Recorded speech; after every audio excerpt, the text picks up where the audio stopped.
खुलुमबाय गोजोन फुंबिलिनि बयनिसिमबो गाहाम हामलायथि बावहरग्रोनाय थाबाय। आसा खालामो बयबो मोजाङैनो दङ। नोंथांमोननि थाखाय आं गोदान मोनसे खौरां लानानै नुजाथिफैलायबाय। आसा खालामो नोंथांमोना खौरांखौ नायनानै मोजां मोनगोन। शिबसागरनि एमएलए आरो रायजो दलनि आफादगिरि अखिल गगैखौ पुलिसआ हमदों। अखिल गगैआ बेलासिपारायाव आयेन बेरेखायै दखल खालामग्रा सुबुंफोरनि हेंथायै सोरखारा इभिक्सन खालामनायखौ जागायबाय थानायखौ खौरां लानो थांदोंमोन अखिल गगैआ। नाथाय बे खौरां लानो थांनाय समावनो पुलिसआ अखिल गगैखौ हमदों। मिथिनो हानाय बादिब्ला धुबुरीनि एसएसपि लीना दलिनि दैदेननायाव पुलिसआ हमदों एमएलए अखिल गगैखौ। बेनि उनावनो पुलिसआ एमएलए अखिल गगैखौ गारियाव दैखांनानै थानायाव लानानै थाङो। रिपर्टनि बादिब्ला धुबुरी पुलिसआ गावखौ हमनायाव अखिल गगैआ पुलिसनि गारियाव गाखोनानै थानायाव थांफायो।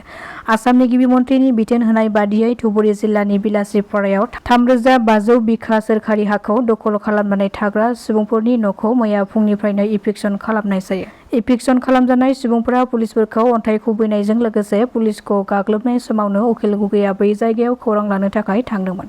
बेखायनो इभिक्सन खालामनाय जायगायाव जाहाथे दुंहाव थासारि एबा हिंसायारि जाथाय सोमजिया बेनि थाखाय पुलिसआ अखिल गगैखौ होबथायो आरो लामा ससेनिफ्राय हमनाय जायो होननानै मिथिनो मोनबावदों। मिरु लाइमोन इउपिपिएलनि मावफुं आफादगिरि इराग्दाव ब्रह्मआ 9 नं बनरगाव बियाबनि सिङाव थानाय पश्चिम मालिगाव गामियाव गोबाव समनिफ्रायनो गाज्रि जानानै थानाय कालभार्टनि थाखाय गंनै गंथाम गामिनि रायजोफ्रा लामा हान्थिनायाव गोबां जेंनाजों मोगा-मोगि गोनां जायोमोन। रायजो राजाफोरनि बेबादि जेंनाजों भुगिनो गोनां जानायखौ नुनानै मिरु लाइमोन इउपिपिएलनि मावफुं आफादगिरि इराग्दाव ब्रह्मआ गावनो रां खरसा खालामनानै रायजो राजाफोरनि कालभार्टखौ लुफुंनानै होदों। जेराव रायजो राजाफ्रा बेबादि बाखनायथाव खामानि मावनानै होनायखौ नुनानै गोजोननायजों साबायखर बावदों इराग्दाव ब्रह्मखौ।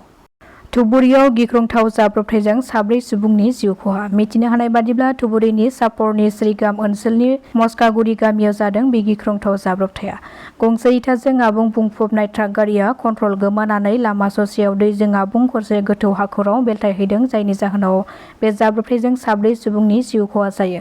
बेनि अनगायैबो गुबुन 2खौ खुनुरोखोमै जिउ रैखा खालामनो हायो। मिथिनो हानाय बादिब्ला बे जाब्रबथाय जानाय ट्राक गारियाव गासै 6 सुबुंफोर दंमोन नाथाय बेनिनो 4 जिउ खहा जायो।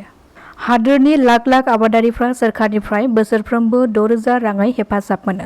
बे रांखौ बोसोरफ्रोमबो 2000 रांनि मोनथाम किस्तियाव आबादारिफोरनि एकाउन्टआव दैथायहरनाय जायो। नाथाय बे गोबां आबादारिफ्रा जुनाव आसा खालामदोंब्लाबो बे रांखौ मोननो हायाखैमोन। जेराव गोबां आबादारिफ्रानो पीएम किसाननि रांखौ माब्ला मोनगोन बेनि सायाव सोंथि खालामगासिनो दङ। हादोरनि गाहाय मन्थ्रि नरेन्द्र मोदीआ 2 जुलाइनिफ्राय 9 जुलाइसिम गुबुन हादोराव दावबायहैदों। पीएम किसाननि इनस्टलमेन्टखौ गाहाय मन्थ्रि नरेन्द्र मोदीआ गावनो खेबफ्रोमबो हगारनानै होयो। बेखायनो बे आबादारिफोरनि रांखौ 9 जुलाइनि उनावसो हगारनाय जागोन। मिथिनो हानाय बादिब्ला पीएम किसाननि रांखौ होनो थाखाय सोरखारा थियारि खालामखाबाय। गाहाय मन्थ्रिनि दावबायनाया जोबनाय लोगो लोगो पीएम किसान बिथांखिनि 20थि इनस्टलमेन्टनि फोसावनाया जायखिजाया समावनो जानो हागौ।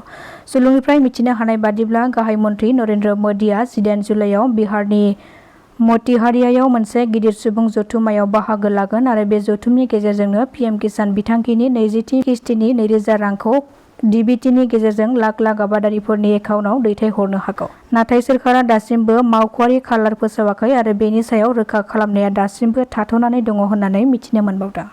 क'क्राझाराव खुंजानो थांगासिनो दङ लवार आसाम साउन्ड एस'सिएशननि 13थि बोसोरसालिया जथुम्मा। फैगौ 12 आरो 13 जुलाइआव साननैनि हाबाफारिजों खुंजागोन लवार आसाम साउन्ड एस'सिएशननि 13थि बोसोरसालिया जथुम्माया।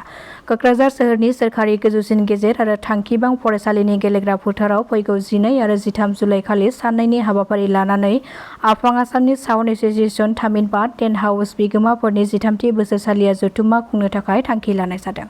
बे जथुम्माखौ खुंफुंनायनि थाखाय मैया क'क्राझार सोहोरनि सोरखारि गोजौसिन गेजेर आरो थांखिबां फरायसालिनि गेलेग्रा फोथाराव गाहाय खुन्थियाखौ गायसननाय जायो। बे हाबाफारियाव गाहाय आलासि महरै बाहागो लानायजों लोगोसे गाहाय खुन्थियाखौ गायसननानै होयो सानजा क'क्राझार बिधान सभा बियाबनि एमएलए लरेन्स इस्लारि बिथाङा।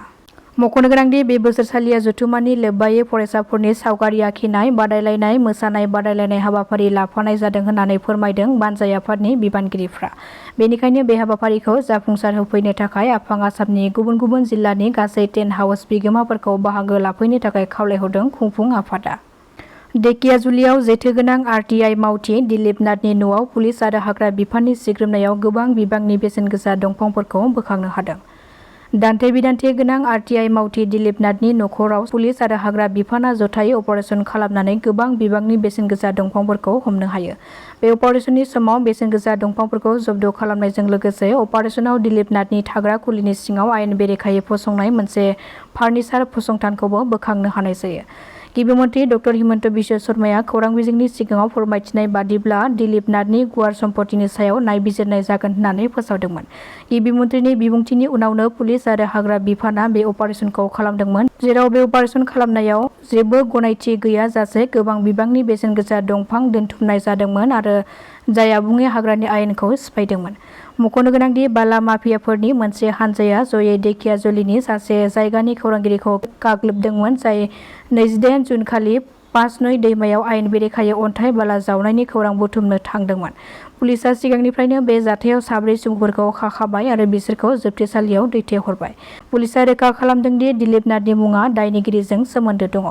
जाथायनि उनाव दिलीप नाथआ सोनाब बेंगलाव थाखोमानानै दंहैयोमोनब्लाबो, नाथाय बिथांखौ दायो पुलिसआ हमनानै धेकियाजुलियाव लाबोयो। बेनि अनगायैबो मोनसे गोरोबनाय गाग्लोबनायाव दान्थे बिदान्थे गोनां RTI मावथि दिलीप नाथनि फिसाज्ला कपिल नाथखौबो पुलिसआ खादों। बिटिआर ओनसोलाव सानबानि थाखाय थाफैनाय आसामनि गिबि मन्थ्रि डॉ हिमन्त बिश्व शर्मा बिथाङा दिनै चिराङाव दावबायगोन।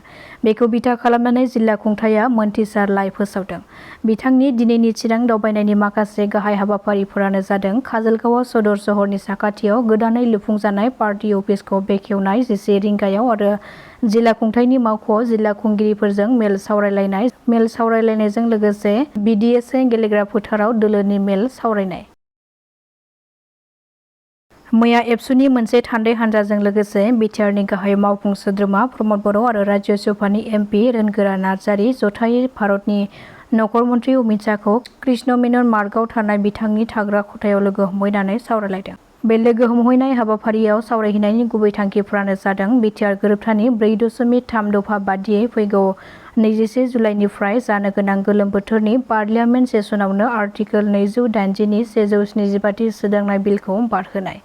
बेजों लोगोसेनो बिटिआर गोरोबथानि 6.1 दफा बादियै कार्बि आंलंआव रायजो जानाय बर'फोरनो हाजारी मोनथाय एबा ST स्टेटासखौ मोनहोनाय। बिटिआर गोरोबथानि 3.1 नि दफा बादियै सनितपुर आरो बिश्वनाथ जिल्लानि बर' गामिफोरखौ दाबि बादियै आबुङै सोसननाय। रन्जन दैमारिजों लोगोसे जेलाव थानाय साद' बारग' NDFB बिथांमोनखौ जेलनिफ्राय दिहुनथारनाय। बेजों लोगोसेनो बिटिआर गोरोबथानि 10.2 दफा बादियै पारा मिलिटारि आरो आर्मियाव बर' लाइमोनफोरखौ सोसननाय गासै मोन 6 दफाफोरखौ लानानै गोथौ आरो गुवारै सावरायनाय जायो। बे खोथाखौ मिथिहोदों दुलाराय बर' फरायसा आफादनि आफादगिरि दिपेन बर' बिथाङा। दासिमनि खौराङा एसेनोसै। नोंथांमोना खौरांखौ नायनानै मोजां मोनदोंब्ला चेनेलखौ साबस्क्राइब खालामनानै लानो हागोन। गोजोन्थों।